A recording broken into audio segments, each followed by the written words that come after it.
안녕하세요. 저는 인천대학교 박재현이라고 합니다. 저는 산업경영공학과 그 안에서 인간공학이라는 것을 전공을 하고 있습니다. 자, 오늘은 여러분께 인간공학이란 무엇인지에 대해서 말씀을 드리려고 하는데요. 뭐 예를 들어서 어떤 베개가 인간공학적으로 설계가 되었다. 또는 자동차가 인간공학적으로 설계되었다. 의자가 인간공학적으로 설계되었다. 혹은 자동차 안에서도 어떤 특정한 기능이 인간공학적으로 디자인되었다. 자, 이런 홍보나 광고 문구들을 여러분들이 가끔씩 살면서 보아왔을 겁니다. 그러면 과연 인간공학적으로 뭔가를 디자인 또는 설계하는 것을 어떻게 어떤 과정을 거쳐서 할 수 있는 건지 제가 간략하게 설명을 드리려고 하고요. 오늘 이 자리에서 인간공학에서 다루는 것들을 하나부터 열까지 전부 다 말씀드리기에는 시간이 조금 부족하고 가급적이면 좀 어떤 프레임워크를 만들어서 체계적으로 설명을 드려보도록 하겠습니다. 제목은 사용성과 접근성, 자율주행차부터 키오스크까지 이렇게 되어 있고요. 어떤 제품이나 어떤 서비스를 인간공학적으로 설계할 것인가, 제가 연구했던 경험들을 사례로 들면서 이제 자율주행차부터 키오스크까지 말씀을 드리겠다는 것이고요. 그 다음에 지금 사용성과 접근성이라고 되어 있는 것은 자, 어떤 제품이나 서비스를 인간공학적으로 설계를 하기 위해서 목적이 있어야 하는데요. 그렇다면 사용성을 좋게 만들어야 한다. 접근성을 좋게 만들어야 한다. 또는 사용자 경험을 좋게 만들어야 한다. UX를 좋게 만들어야 한다. 이런 어떤 당위적인 문구가 있을 수가 있는데 그것과 연관된 그런 개념으로 이해를 하시면 되겠습니다. 그러니까 쉽게 얘기해서 어떤 제품의 사용성을 좋게 만들었다. 그러면 이 제품을 인간공학적으로 설계를 했다. 이렇게 이야기를 할 수도 있는 것입니다. 자, 먼저 UX라고 하는 프레임에 대해서 한번 말씀을 나눠보도록 하겠습니다. UX라고 하는 것은 여러분들이 아마 들어봤을 수도 있을 것 같고요. 좁은 범위로는 어떤 특정한 어플리케이션 혹은 이제 앱이나 프로그램의 화면 디자인 뭐 이런 것들을 좁은 의미에서 UX라고 이야기를 하기도 하고, 그다음에 광의의 개념에서는 사실은 정의 문구를 보면 소비자 또는 사용자가 제품이나 서비스를 사용하면서 얻는 총체적인 경험, 그것도 제품 사용 전 주기에 걸쳐서 처음에 포장을 뜯을 때부터 나중에 폐기 단계에 이르기까지 전 주기에 걸쳐서 얻는 경험을 총체적으로 우리가 사용자 경험 또는 UX라고 부를 수가 있습니다. 사용자 경험을 그대로 번역하면 유저 익스피리언스가 되겠죠. 여기에서 U자와 X자를 따로 떼어서 UX라고 이야기를 하고, 이 용어를 우리는 어떻게 보면은 특정 제품을 잘 설계를 했다, 잘 디자인했다 라는 데 이용해서 이 용어를 쓰기도 합니다. 자, 그림을 보시면 지금 테두리가 크게 세 가지가 있는데 가장 바깥 테두리에는 현재 경험이라고 되어 있습니다. 현재 경험에서 운동이라든지 뭐 사람들 간의 관계라든지 종교 활동이라든지 뭐 다양한 우리가 일상생활에서 얻는 모든 경험들을 그냥 여기에다가 갖다 놓을 수가 있는 것이고요. 거기에 대한 부분 집합 중에 하나로 브랜드 익스피리언스를 꼽을 수가 있거든요. 그러니까 브랜드라고 하는 것은 애플, 삼성, 현대, 제네시스 이런 것도 사실은 어떻게 보면 현대의 하부 브랜드라고 할 수가 있겠죠. 브랜드 어떤 특정한 브랜드 이름 안에 일관적으로 나타나져 있는 것들을 통해서 소비자나 고객, 사용자가 얻을 수 있는 경험을 브랜드 익스피리언스라고 할 수가 있겠습니다. 브랜드에 대한 충성도라든지 브랜드에 대한 어떤 인지라든지 태도라든지 요즘에 강조가 되고 있는 것들, 뭐 브랜드 윤리라든지 이런 것들을 어떤 브랜드 익스피리언스의 하위 요소로 꼽을 수가 있어요. 이것들 이외에도 지금 프로덕트 서비스 익스피리언스가 가장 안쪽에 자리 잡고 있는데요. 그러니까 브랜드 익스피리언스의 부분 집합으로 프로덕트 서비스 익스피리언스를 들 수가 있습니다. 왜냐하면 우리가 소비자가 어떤 브랜드를 접하게 되는 매체가 결국에는 제품이나 서비스가 되는 경우가 많죠. 하나의 브랜드 안에 여러 종류의 제품이 있을 수가 있고, 그러니까 라인업도 여러 개가 있을 수가 있고, 제품 군도 여러 개가 될 수도 있는데, 그 하나하나의 어떤 제품 또는 서비스에 해당하는 익스피리언스를 브랜드 익스피리언스의 부분 집합으로 볼 수가 있습니다. 지금 가장 안쪽에 있는 테두리 프로덕트 서비스 익스피리언스를 우리가 흔히 UX라고 부르는 것의 범위라고 칭합니다. 그러니까 UX라고 하면 어떤 브랜드에 대한 경험이라기보다는 그것보다 이제 하위에 어떤 특정한 제품, 특정한 서비스를 통해서 얻게 되는 얻으면서 물론 이제 브랜드에 대한 어떤 경험이 쌓이고 거기에 대한 어떤 태도가 형성이 될 수가 있는 것이겠죠. 어쨌든 프로덕트 서비스 익스피리언스를 UX의 범위라고 우리가 정의를 내릴 수가 있습니다. 그다음에 모든 제품이나 모든 서비스는 사용자 입장에서는 시작과 끝이 있다고 할 수가 있는데요. 시작은 제품이나 서비스를 처음 접했을 때부터 해서 마지막에 이제 폐기하게 될 때까지 그때의 어떤 전 주기에 걸쳐서 얻게 되는 경험을 우리가 UX라고 부르겠다. 이것도 UX의 스콥이 되는 것이고요. 그렇다면 UX라는 것을 어떻게 하면 좋게 만들 수 있느냐? 아까 제목에 잠깐 나왔었던 사용성이라는 개념이 가장 중요하게 다루어지고요. 그 이외에도 사용성은 영어로 유저빌리티라고 하고요. 그 이외에도 뭐 감성적인 측면, 이거는 이제 어떤 제품의 외형이나 디자인으로부터 어필할 수 있는 측면이 되겠죠. 그 다음에 가치를 어떻게 충족을 시켜줄 수 있는지 이런 것도 따져볼 수가 있겠습니다. 자, 어쨌든 결론적으로는 우리는 어떤 특정한 제품이나 서비스의 경험을 좋게 최대한 좋은 경험을 고객이나 사용자에게 선사할 수 있다. 반대로 이야기하면 인간과학적으로 설계를 해서 조금 더 좋게 좋은 경험을 안겨줄 수 있다. 이렇게 말씀을 드릴 수가 있겠습니다. 그다음에 배경에 있는 화살표 같은 경우에는 어떤 시간축이라고 볼 수가 있겠습니다. 그래서 과거의 경험이 현재에 영향을 미치고 현재의 경험이 미래에 영향을 미치게 될 것입니다. 자, 이것을 기본적인 어떤 프레임워크로 해서 앞으로 나오게 될 내용도 설명을 드리고자 합니다.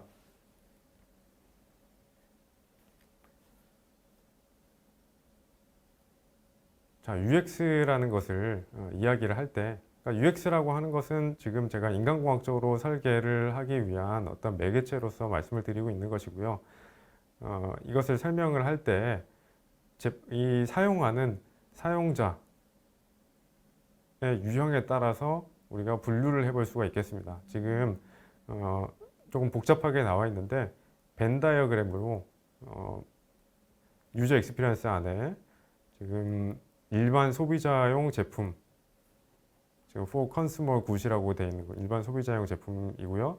그다음에 오른쪽 동그라미가 for expert system이라고 되어 있습니다. 그러니까 전문가용인지 아니면 일반 범용 사용자용인지 이에 따라서 우리가 제품의 UX를 어떻게 디자인을 할 것이냐, 어떻게 인간공학적으로 고민을 할 것이냐가 달라질 수가 있습니다. 왜냐하면 예를 들어서 의료기기를 설계를 한다. 그렇게 되면 이 의료기기를 사용하는 사용자들은 의사, 간호사 또는 병원에서 일하는 사람들이라든지 혹은 환자 또는 간병인이라든지 어떤 특정한 계층만 사용하게 될 수가 있겠습니다. 만약에 의사분들만 사용하는 시스템을 만든다 그러면 그분들의 어떤 전문적인 지식에 초점을 맞춰가지고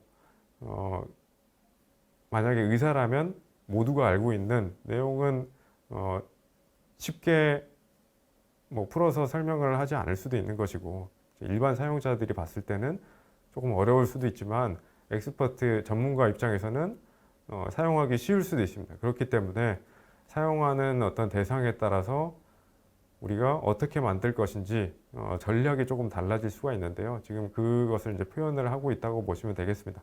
가운데 있는 동그라미, 지금 이제 for B2B 프로덕트라고 되어 있는 것도 또 다른 영역이 될 수도 있는 거죠.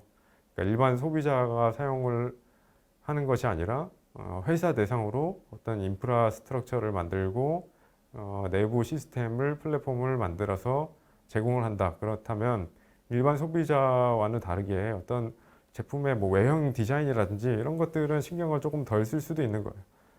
전문가 제품도 마찬가지로 제품의 어떤 화려한 디자인보다는 기능적인 면에 조금 더 초점을 맞추겠죠.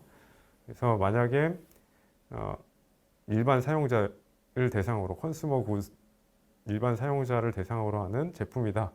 그렇게 되면 전장에서 이야기했던 사용성, 유저빌리티, 그다음에 이제 감성, 이제 가치 이런 다양한 것들을 골고루 만족을 시켜줘야 된다면 엑스퍼트 시스템용으로는 유저빌리티 정도만 만족을 시켜도 훌륭한 제품이 될 수가 있다라는 것을 말씀을 드리고자 합니다. 그래서 우리의 제품이 어떤 사용자 계층을 타겟으로 하고 있느냐 이거에 따라서 전략을 어떻게 가져갈 건지 다르기 때문에 첫 단에서 제품의 어떤 타겟 파퓰레이션을 제대로 설정을 맞다 그르다는 없습니다. 어떻게 정의하고 어떻게 설정하느냐 거기에 따라 달라질 수가 있는 거죠. 자, 지금은 이제 또 다른 측면에서 한번 이야기를 해보려고 하는데요. 특히 이제 디자인 분야에서 우리가 디자인 개론 같은 내용을 보게 되면 항상 가끔씩 이런 설명이 나오거든요. 하드커버 책을 디자인을 했는데 우리 회사에서 책의 어떤 뭐 하드커버를 소재를 만들어서 디자인하고 하는 것들을 이제 만드는 회사다. 그런데 독자들이 그 책의 내용은 잘 읽지 않고 이 하드커버 책이 뭐 이런 경우가 뭐 많을 수가 있겠는데요. 뭐 예를 들어서 라면을 끓여 먹을 때 그 냄비가 뜨거우니까 냄비를 올려놓는 받침대로 이 책이 정말 안성맞춤이다. 그런 경우가 있을 수가 있잖아요. 이런 경우에도 우리는 이거는 책으로서의 어떤 본연의 임무를 제대로 수행을 하지는 못하고 있지만 어떤 다른 목적으로 아주 잘 사용이 되고 있기 때문에 이거는 정말 잘 디자인된 것이다. 이렇게 얘기를 할 수도 있거든요. 상황에 따라서 다릅니다. 이것이 좋은 사용이냐, 좋지 않은 사용이냐, 이거는 어떻게 정의하느냐에 따라 다르거든요. 그 이야기를 하고 싶은데 마찬가지로 의료기기를 또 예로 한번 들어보겠습니다. 의료기기 같은 경우에는 명확하게 의도된 사용이 있을 텐데 뭐 단자라든지 뭐 이런 것들을 뭐 잘못 꼽게 되면 정말로 위험한 상황에서는 인명사고가 발생을 한다든지 할 수도 있는 것이거든요. 그렇기 때문에 의료기기 같은 경우에는 처음에 설계자가 설계한 의도대로만 무조건 사용을 해야 이것은 정말 잘 사용하고 있는 것이다. 이렇게 정의를 내릴 수가 있을 것이고요. 제가 아까 사례로 들었던 책받침 같은 경우에는 의도되지 않은 사용이지만 그 나름대로 잘 사용이 된 것 같다. 그래서 지금 보시게 되면 밑에 이제 의도된 설계가 있고 의도된 사용이 있어요. 의도된 사용의 범위를 우리가 작게 가져갈 것이냐 아니면 크게 가져갈 것이냐 이것도 제품군이라든지 혹은 제품 서비스를 개발하는 목적에 따라서 이 범위를 좁혔다가 넓혔다가 설정을 할 수가 있는 것이죠.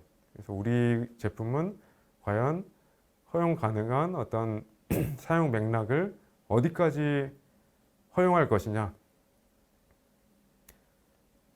자율차를 예로 들면 자동차, 그다음에 자동차의 어떤 운전과 관련된 운전 운행과 관련된 자율차 같은 경우에는 스스로 운전을 하기도 하고 그 레벨에 따라서 다르기는 하지만 어쨌든 운전과 관련된 기능은 인명사고를 부를 수 있기 때문에 이건 정말 엄격하게 의도된 테두리 안에서만 사용이 돼야 되겠죠, 당연히. 그렇지만 자동차 안에 엔터테인먼트 기능이 들어가 있을 수도 있습니다. 센터페이지 가운데 요즘에 이제 내비게이션 나오는 부분에 그 부분에서 영화를 본다든지 아니면 뭐 게임을 한다든지 다양한 엔터테인먼트 기능이 향후에 당연히 들어갈 수도 있습니다. 동승자한테는 당연한 것이고요. 운전자한테도 자율차의 경우에는 위험하지 않은 경우에 로봇이 운전을 하고 그때 운전자는 잠깐 딴짓을 하면서 놀 수가 있게 해주거든요. 이럴 때는 엄격하게 엔터테인먼트 기능 같은 경우에는 엄격하게 의도된 사용만 허락하는 것이 아니라 조금 더 넓은 범위의 사용을 용인한다가 되겠죠. 그래서 이 사용의 어떤 사용자층에 대한 어떤 분류를 아까 말씀을 드렸고 이번에는 실제로 사용자가 의도된 사용을 하는지 의도되지 않은 사용을 하는지에 대한 차이에 대해서 말씀을 드렸습니다. 자, 이제 그 본론으로 한번 들어가 볼까 하는데요. 사실은 지금 슬라이드가 오늘 내용 중에서 가장 중요한 슬라이드가 아닐까 합니다. 그렇다면 자, 이제 어떤 제품이나 서비스를 인간공학적으로 한번 디자인을 해보고 싶은데 어떻게 해야 되느냐. 그 밑바탕에 깔린 어떤 전제에 대한 내용이거든요. 이터레이티브 디자인 프로세스라고 해서 뭐 번역을 하면 뭐 반복적인 디자인 정도가 되겠습니다. 그러니까 예를 들어서 제품을 출시를 하고 그 다음에 출시하려면 만들어야 되겠죠. 만드는 과정이 우리가 디자인이라고 부를 수가 있고 그 다음에 실제로 만들고 네, 그 디자인이라는 것이 어떤 물리적인 제품을 만든다기보다는 이제 기능적인 설계를 의미한다면 실제로 물리적인 어떤 외형을 만들고 디자인 안을 입히고 하는 건 이제 프로토타입이 될 수가 있겠죠. 프로토타이핑을 하게 되면 이게 이제 양산 또는 판매에 해당하게 되겠죠. 그러면 판매한 다음에 시장에서의 어떤 반응이 실질적인 반응이 있을 수가 있습니다. 이 제품은 괜찮은 것 같다. 입소문이 날 수도 있고 뭐 어떤 제품은 그냥 뭐 소리 소문 없이 사람들 사이에서 잊혀질 수도 있는 거고 그것들이 어떻게 보면 소비자의 평가라고 볼 수가 있거든요. 이 평가가 안 좋은 경우에는 뭐 회사 홈페이지라든지 혹은 어떤 뭐 QS를 하는 뭐 전화라든지 뭐 게시판이라든지 이런 데 어떤 불만들이 쌓일 수도 있는 거고 괜찮으면 뭐 응원의 어떤 글들이 쌓일 수도 있는 거고 이게 이제 소비자의 VOC라고 할 수가 있는데 고객 소비자의 VOC를 어쨌든 기업 쪽에서는 수집을 할 수가 있는 것이죠. 그러면 VOC를 수집을 해서 다음 버전을 만들 때 버전 2를 만들 때 참고를 해서 다시 설계를 한다. 그러면 이게 재디자인이 되는 것이고 디자인을 다시 해서 물리적인 외형을 금형을 뭐 파고 만들어서 외형을 만든다. 프로토타이핑을 한다. 그 다음에 출시한다. 소비자들의 반응을 또 본다. 그 다음 해 또는 몇 개월 뒤에 새로운 제품의 다음 버전의 설계에 들어간다. 이런 것들이 이제 반복적인 프로세스라고 할 수가 있어요.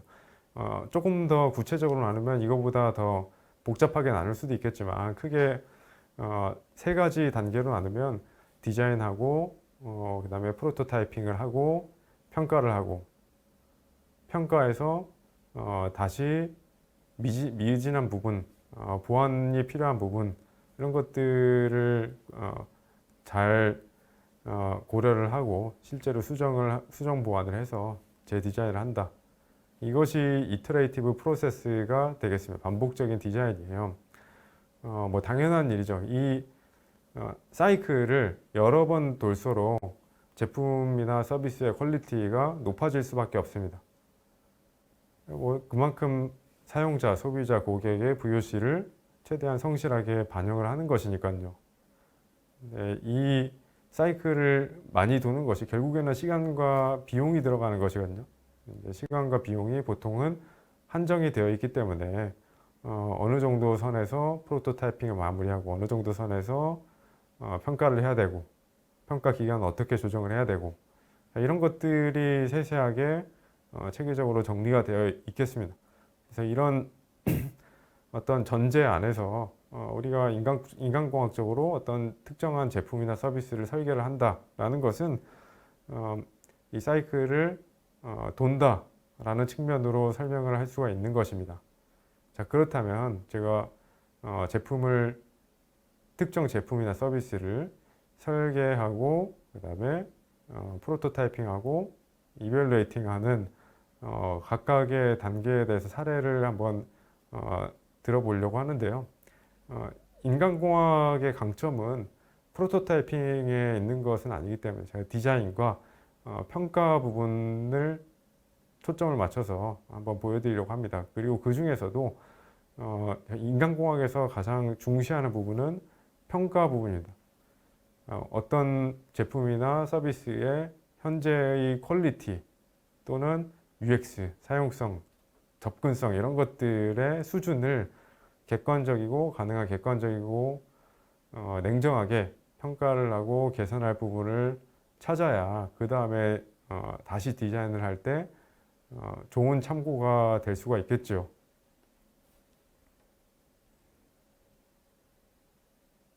자, 지금부터는 이제 조금 빠르게 넘어가도록 하려고 합니다. 제가 이론적인 부분이 중요한 부분들이 있어서 조금 천천히 설명을 드렸고요. 자, 먼저 설계에 대한 디자인 쪽에 대해서 인간공학적으로 우리가 할 수 있는 것이 무엇이 있느냐. 제가 직접 수행했던 어떤 이제 과제라든지 연구라든지 이런 것들을 참고해서 한번 말씀드리려고 합니다.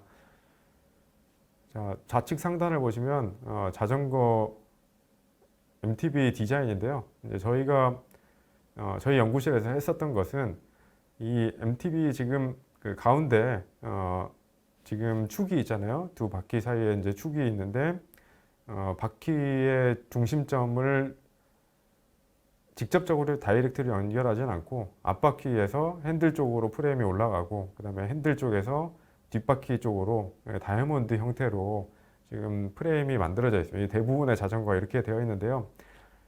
이 다이아몬드의 형태를 어떻게 할 거냐. 지금 핸들부터 여기 다이아몬드의 중간에 있는 꼭지점까지 가로 길이와 그 다음에 핸들의 높이 이런 것들을 어떻게 설정을 해야 될까. 실제로 그 우리나라 MTB 회사에서는 해외 자전거 회사 제품들을 참조해서 그대로 이제 참조해서 만들었고 정말로 수정이 필요하다 뭐 이런 것들은 조금씩 VOC를 받아들여서 수정을 해왔거든요. 이제 저희랑 이제 같이 일을 할 때 어떤 식으로 했냐면 한국인의 인체 치수 데이터가 있습니다. 여러분들도 인터넷에서 쉽게 찾을 수가 있는데요. 사실은 자동차, 자전거 이런 이제 탈 것뿐만이 아니라 패션이나 이제 주얼리 쪽에서도 아주 중요하게 참고하는 데이터입니다. 사이즈 코리아라는 것을 검색해서 치시면 한국인 남성, 여성, 그다음에 연령대별로 20대, 30대, 40대, 50대, 60대 이상 혹은 전 연령대를 전부 통합해서 사람들의 키가 얼마인지 바닥에서 무릎까지 높이가 평균적으로 얼마인지 어깨까지 높이가 평균적으로 얼마인지 뭐 이런 것들이 200여 개의 어떤 지표들이 자세히 나와 있습니다. 평균치만 나와 있는 것이 아니고 퍼센타일별로 10%타일, 20%타일, 50%타일, 90%타일 큰 사람들은 이제 어느 정도인지 뭐 이런 것들까지 나와 있습니다. 그래서 그것을 기준으로 해서 사람들의 어떤 바닥부터 골반 정도까지의 높이로 안장의 높이를 구했고요. 그다음에 안장부터 핸들까지 길이는 사람의 어떤 인체 스켈레톤 모형을 가지고 역산해서 한국인에 적합한 MTB의 어떤 치수를 구했습니다. 퀴즈용으로도 그런 식으로 구해서 저희가 전달을 드렸었고요. 새로운 지금 좌측 하단 같은 경우에는 이런 형태의 어떤 모빌리티를 설계를 하려고 하는데 이 안장까지의 그러니까 팔걸이까지의 높이는 어느 정도로 해야 되느냐, 그다음에 무릎 정도부터 등받이 정도까지의 너비는 어떻게 해야 되느냐. 자동차도 마찬가지. 자동차 시트도 사람이 편하게 앉아 있을 때 핸들과 페달의 위치를 고려해서 시트의 높이라든지 그다음에 각도라든지 이런 것들이 물론 조절을 할 수 있게 되어 있습니다만 이런 것들이 한국인의 어떤 평균적인 치수를 고려했을 때 일반적인 한국인들이 편하게 느낄 수 있는 그런 디멘전으로 차의 시트가 만들어져서 나오는 것이거든요. 이런 것들이 전부 다 인간공학적인 디자인이라고 할 수가 있죠. 그렇지만 사람들의 어떤 VOC나 평가를 가지고 직접적으로 참조를 한 것이 아니기 때문에 앞에 디자인 부분에 배치가 되어 있습니다. 자, 이것은 저희 연구실에서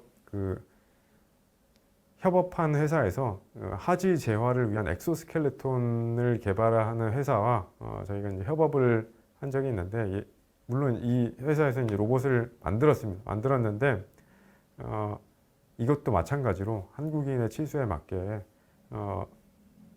지금 동영상은 안 나옵니다만 이 로봇이 여기에 탑승을 하게 되면 하지 마비 환자들도 걸을 수 있게 해주거든요.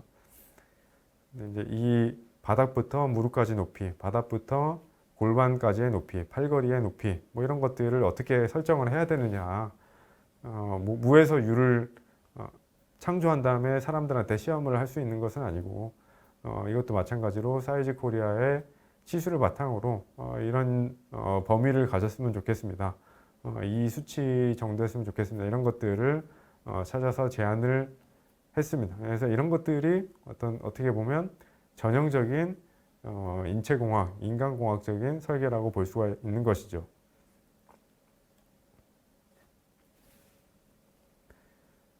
자, 다음 평가에 대한 내용입니다.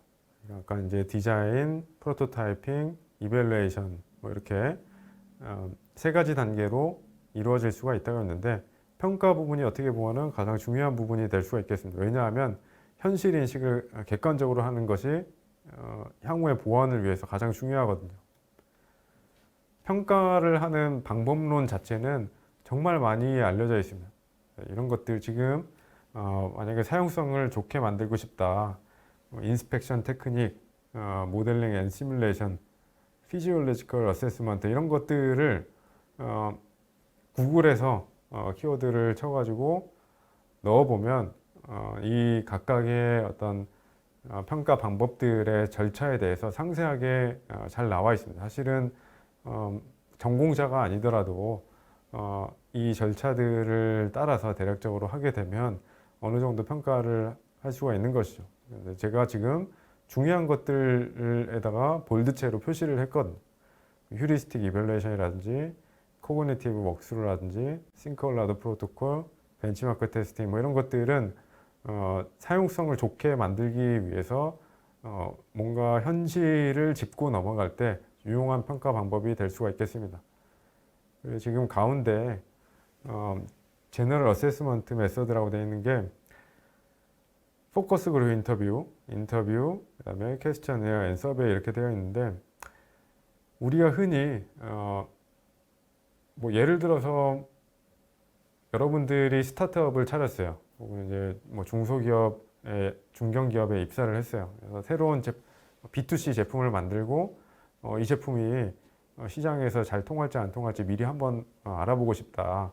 이런 것들을 할 때 뭐 요즘에는 소위 얘기하는 뭐 파워블로거라든지 뭐 인플루언서들 이런 사람들을 불러서 제품을 뭐 미리 특정 기간 동안 사용을 해보게 한다든지, 혹은 짧게 그 자리에서 쓸 수 있게 한다든지 하고 거기에 대해서 평가를 하게 할 수가 있는데, 이런 자리를 우리가 간담회라고 부를 수가 있고, 영어로는 FGI, 포커스 그룹 인터뷰라고 할 수가 있겠습니다.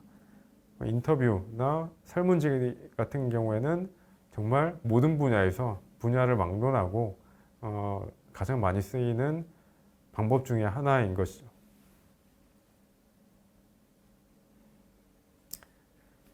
자, 그 중에서 그냥 몇 가지를 제가 좀 한눈에 확인할 수 있게 가져와 봤습니다. 예를 들어서 지금 레이팅이라고 되어 있는 거는 이건 이제 설문지 기반이라고 생각을 하시면 될 것 같고요. 설문지 중에서도 점수를 기반으로 평가를 하는 거예요. 0점부터 100점까지 척도를 가지고 평가를 할 수도 있고 0에서 10점까지 척도를 가지고 평가를 할 수도 있고요. 그 다음에 1에서 7점까지 또는 1에서 5점까지 또는 1에서 3점. 1에서 3점이라는 것은 그렇다, 안 그렇다, 보통이다 뭐 이런 식으로 3단계만 있는 것이고요. 5단계, 7단계. 보통은 5단계, 7단계짜리를 우리가 리커트 척도라고 부릅니다. 그 다음에 0점에서 10점, 0점에서 100점까지 척도도 많이 사용하는 척도 중에 하나인데요. 만약에 0점에서 100점짜리 척도를 쓰게 된다면 통계 분석을 하기가 조금 더 용이해지는 측면이 있습니다. 지금 결과는 내용을 보시면 뭐 즐거움, 실용성, 익숙함, 학습성, 직관성, 전반적인 사용성, 전반적인 사용자 경험에 대해서 직접적으로 0에서 100점까지 척도로 숫자를 기입하게 한 것이고요. 평가를 하게 한 것이고 포르쉐, 벤츠, 볼보, 테슬라, 랜드로버, 현대, 아우디, 혼다 직접 시승을 하게 하고 특정 어떤 기능에 대해서 평가를 하게 한 것입니다. 자, 이게 이제 주관적으로 평가를 하는 것이지만 일반적으로 이런 평가를 할 때에는 우리가 피실험자 또는 실험 참여자라고 부르는데요. 실험 참여자를 20명, 30명 이상 섭외를 해서 평가를 하게 하고 평균을 비교하면 평균의 크고 작음만 가지고는 우리가 확실히 알 수 있는 것은 아니고 여기서 한 단계 더 나아가서 분산을 봅니다. 그래서 분산에 차이가 있느냐 없느냐. 그래서 평균치는 약간의 차이가 있었지만 분산이 이제 곧 이제 표준 편차죠. 표준 편차가 너무 커서 이 정도 평균의 차이는 그냥 무시해도 된다. 우리 쉽게 얘기해서 오차 범위 바깥이냐 아니면 오차 범위 안쪽이냐 이런 것들을 볼 수가 있거든요. 지금 여기에 예를 들어 전반적인 사용성 점수에서 벤츠하고 볼보의 점수 사이는 누가 봐도 차이가 많이 납니다. 자, 이런 것도 근데 통계 분석을 해야지 확실히 알 수가 있는 것이거든요. 오차 범위 바깥이냐, 오차 범위 안쪽으로 차이가 있는 것이냐. 이런 것들을 짚고 넘어가는 겁니다.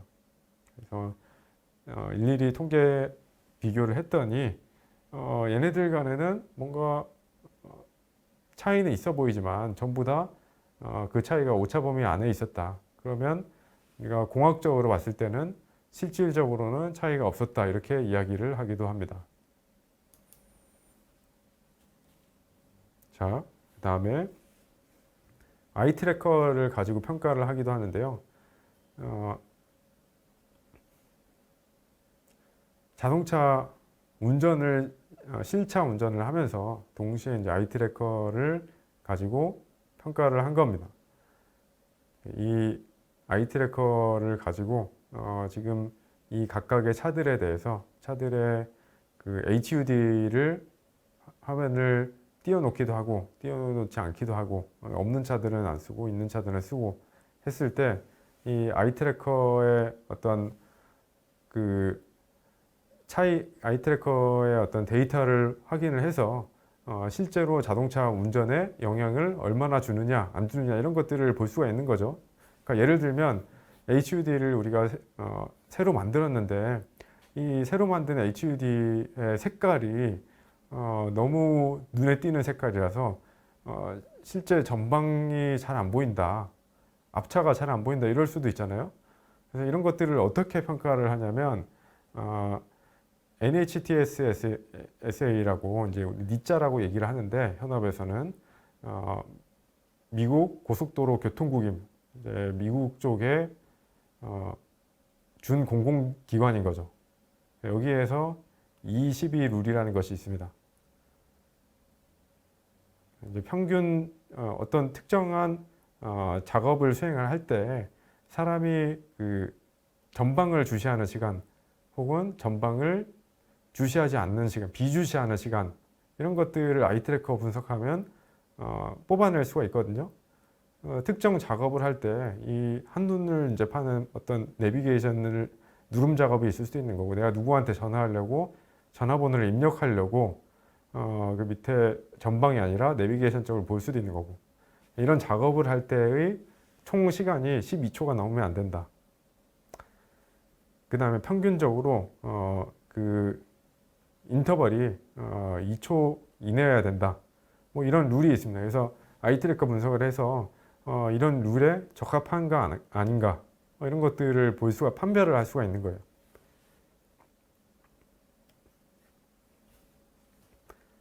자, 때로는 생체 신호를 측정을 할 수도 있는데요.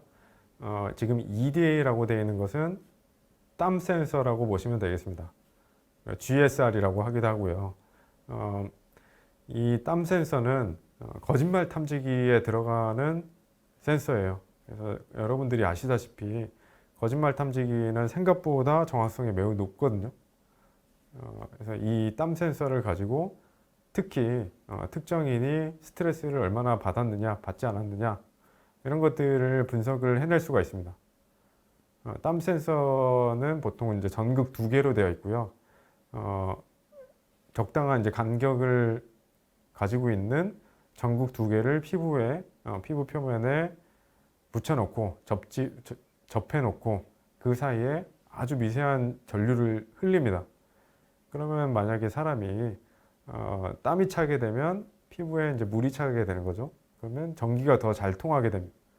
전기가 잘 통하면 이 사람이 땀이 미세하게 났구나. 전기가 잘 통하지 않으면 뭐 땀이 전혀 나지 않은 상황이구나.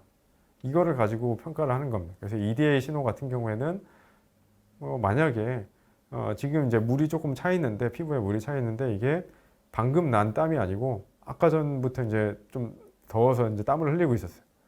그러면은 이 절대적인 수치가 중요한 게 아니고 순간적으로 이게 전기가 아주 잘 그러니까 파도로 치면은 순간적으로 파도가 높게 쳤다. 이러면은 이 사람이 스트레스를 받는 거라고 볼 수가 있는 거예요.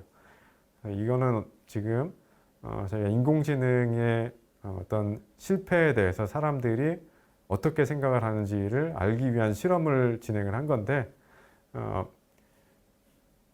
제대로 동작하지 않는 인공지능을 사람에게 보여주고 이제 그 스트레스 정도를 확인을 한 그래프입니다. 보게 되면 지금 크게 봤을 때 릴라이어블이 인공지능이 제대로 동작하는 제품이고 언릴라이어블이 인공지능이 제대로 동작하지 않는 기능들이에요. 밑에 하위에 이제 있는 두 가지를 보면 파도가 많이 치고 있는 것을 볼 수가 있죠. 이런 것들을 가지고 미세한 차이를 확인을 해서 특히 이제 수리적으로 어떤 차이가 있는지를 증명을 해내면서 인공지능이 어떤 유의한 영향을 미친다 이런 것들을 정리를 해 나가는 것이죠. 자, IMU 센서를 가지고도 평가를 해볼 수가 있습니다. 자, 이것은 아까 그 하지 재활 로봇을 만든 회사하고 협업을 했다고 말씀을 드렸는데 이제 그 같은 로봇입니다. 이제 이 로봇이 지금 뭐 동영상은 제대로 안 돌아갑니다. 여기에 탑승을 하게 되면 하지 마비가 된 환자분들을 걸을 수 있게 해주거든요. 이때 이제 센서를 붙여서 IMU 센서라는 걸 붙이면 우리가 흔히 스켈레톤 모형이라고 하는 그런 모형이 움직이는 것을 실시간으로 관찰을 할 수가 있거든요. 그러니까 쉽게 얘기해서 다리뼈의 어떤 이제 뭐 골반이라든지 그다음에 허리라든지 뭐 이런 것들 이제 뼈의 움직임을 실시간으로 예측을 할 수가 있습니다. 실시간으로 무릎이 얼마나 굽혀졌는지 그다음에 골반이 얼마나 접혀졌는지 그 각도가 실시간으로 나오게 됩니다.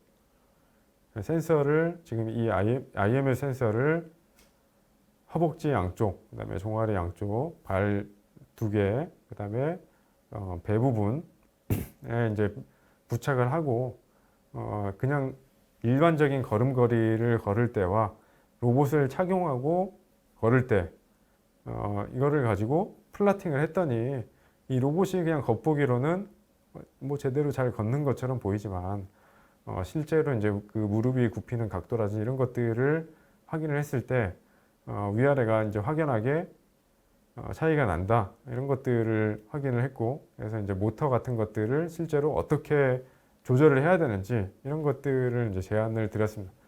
이제 구체적으로는 이 로봇이 처음에는 그냥 우리가 걸음걸이를 걸을 때 이제 골반이 실제 걸음걸이에서는 오른발 또는 왼발을 땅을 차고 나서 앞으로 나갈 때는 아주 빠르게 나가고 뒤로 갈 때는 좀 천천히 나가고 이게 등속도로 움직이지 않거든요. 근데 로봇을 설계할 때는 이런 내용에 대한 이제 정보가 없기 때문에 등속도로 움직이게끔 설계가 되어 있었습니다. 그러다 보니까 이제 겉으로는 걷는 것처럼 보였지만 실제 걸음걸이와는 약간의 괴리가 있었던 것을 확인을 한 거죠. 자, 그리고 EMG 센서를 쓰기도 합니다. EMG 센서는 근육 센서예요. 그래서 근육에 우리가 보통은 이제 근육 운동을 하는 것을 수축과 이완으로 설명을 할 수가 있는데요. 근육은 여러분들이 아마 배우셨을 텐데 근섬유로 이루어져 있습니다. 그리고 이제 그 근섬유에 전기 신호가 가게 되면 자 이제 이 근육을 움직여라고 하면 실제로 이제 뇌신경에서 그 근육 쪽으로 전기 신호를 보내주는 것이거든요. 그러니까 그 전기 신호를 확인을 해가지고 이 근육이 지금 수축되어 있다, 얼마나 수축되어 있다 이런 것들을 세기를 이제 확인하는 것이 EMG 센서입니다. 이 EMG 센서의 마찬가지로 아까 EDA 센서처럼 전극 2개를 근섬유에 이제 위아래에 붙여가지고 이번에는 전기를 흘리는 게 아니고 그 사이에 있는 전이차를 확인을 하는 것이거든요. 그런데 이제 이 전극을 사실은 그 평가자가 그 간격이라든지 이런 것들을 마음대로 정할 수가 있기 때문에 이것도 마찬가지로 절대적인 수치가 중요한 것은 아니고 상대적인 이제 수치가 중요하다고 하겠습니다. 지금 이제 그림 같은 경우에는 이것도 엑소스켈레톤인데 얘는 중량물을 들 때 우리가 이렇게 그 아이언맨처럼 이제 뭔가 작업을 할 때 사람이 내는 힘보다 훨씬 더 이제 큰 힘을 낼 수 있게 도와주는 로봇이라고 생각을 하시면 되겠습니다. 특히 들기 작업에 특화되어 있는 것인데요. 뭔가 중량물을 땅에서 들어 올릴 때 이 스프링에서 힘이 발생해서 우리가 평상시에는 20kg를 들 수 있다고 치면은 이거를 착용하고 물건을 들면 뭐 100kg짜리를 든다든지 뭐 사실 그 정도까지는 아니지만 그런 제품을 만든 것입니다. 이제 만들고 평가를 하는 건데 실제로 같은 들기 작업을 할 때 척추 기립근 결국에는 척추의 부하가 얼마나 갔는지 이런 것들을 측정을 통해서 이 엑소스켈레톤 로봇이 척추에 걸리는 부하를 확실히 줄여주는 것 같다라는 것을 판별하기 위해서 EMG 센서를 쓴 것입니다. EMG 센서를 통해서 지금 근육 부위는 이제 총 2가지 부위였고요. 승모근과 척추 기립근이었고, 그래서 이제 왼쪽, 오른쪽 양쪽에서 측정을 했는데 실제로 이 로봇을 착용했을 때가 이제 착용하지 않았을 때에 비해서 특히 이제 승모근과 그다음에 척추 기립근에 어떤 들어가는 힘을 통계적으로 유의미한 차이가 날 정도로 도와주었다 라는 것을 증명하는 것입니다. 자, 지금 이제 이거는 이제 마지막인데요. 바이오 미케닉스. 제가 스켈레톤 모형을 이제 몇 번 지나가면서 말씀을 드렸는데, 지금 오른쪽 이제 사진을 보시면, 이것도 마찬가지로 엑소스켈레톤 로봇을 착용하고 지금 중량물을 드는 실험을 하고 있는 거예요. 그런데 이제 이 왼쪽 그림을 보면, 이 사람 모형을 하고 있는 이제 뼈다귀 모형이 있는데, 이 모형에서 지금 중량물까지 표시를 한 것이고요. 우리가 바이오 미케닉스라는 이제 역학적으로 계산을 하는 거예요. 그래서 10kg짜리 물건을 들게 되면 이게 팔꿈치에는 어느 정도의 토크가 걸리고 어깨에는 어느 정도 토크가 걸리고 허리에는 어느 정도 토크가 걸리고 이거를 역산으로 추정을 합니다. 추정할 때 이 뭐 팔 길이라든지 팔의 무게라든지 이런 것들이 미리 시스템에 입력이 되어 있는 거예요. 그래서 사람마다 조금씩 다를 수가 있는데 그냥 표준 체형을 가진 사람이 들었을 때 10kg짜리 물건을 이런 자세로 들게 되면 허리에 부하가 어느 정도가 온다. 이게 이제 보통 허리에 2400뉴턴 이상의 어떤 부하가 걸리게 되면 근골격계의 위험, 이제 허리 디스크의 위험이 높아진다. 이렇게 실제로는 이거보다 조금 더 복잡하긴 한데요. 이렇게 이해를 하시면 됩니다. 그래서 그 정도 부하가 걸리는지 안 걸리는지 이게 역학적으로 확인을 하는 거예요. 지금 이 프로그램 같은 경우에는 지금 이 뼈다귀 모형을 일일이 이제 마우스 커서를 갖다 대가지고 팔의 각도를 변화시키고 이제 실제 사진을 보고 각도를 변화시켜서 만든 거예요. 근데 요즘에는 동영상으로 촬영을 하면 이런 인체 모형을 자동으로 추출해주는 그런 오픈 소스 같은 것들이 많이 나와서 결론적으로는 카메라로 촬영을 하면 그 사람 이 자세에서는 허리에 부하가 얼마나 간다, 지금 위험한 것 같다, 이런 것들을 알람을 해줄 수가 있는 것이죠. 자, 뭐 내용은 여기까지이고요. 혹시 질문이 있으시면은 한번 받아보겠습니다.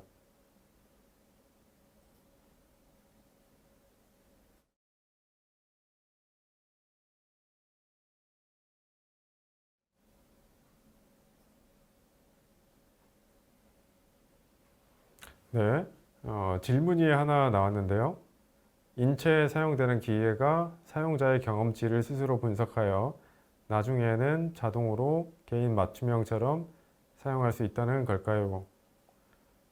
예, 맞습니다. 뭐 당연히 맞는 말일 것 같고요. 지금 질문 안에 이제 이게 어떤 제품인지 어떤 서비스인지 뭐 이런 것들이 명확하게 나오진 않았지만 사실은 모든 제품, 모든 서비스에서 이렇게 할 수가 있는 거죠. 그리고 뭐 우리가 흔히 이야기하는 인공지능 알고리즘들이 여기에 많이 사용이 될 수도 있는 거고요. 쉽게 얘기해서 뭐 유튜브를 우리가 보다가 비슷하면서 괜찮은 것들 유튜브에서 추천을 해주잖아요. 그러니까 이것도 개인 맞춤형으로 추천을 해주는 것이죠. 그러니까 그 사람의 사용 패턴과 히스토리를 바탕으로 추천을 하는 것이고, 이제 소프트웨어적으로도 그렇게 할 수도 있고, 뭐 실제 제품이라든지 혹은 어떤 뭐 IoT 혹은 서비스 이런 측면에서도 얼마든지 개인 맞춤형으로 사용자의 경험을 좋은 방향으로 극대화시키기 위한 어떤 솔루션들이 당연히 나올 수 있으리라고 생각이 됩니다.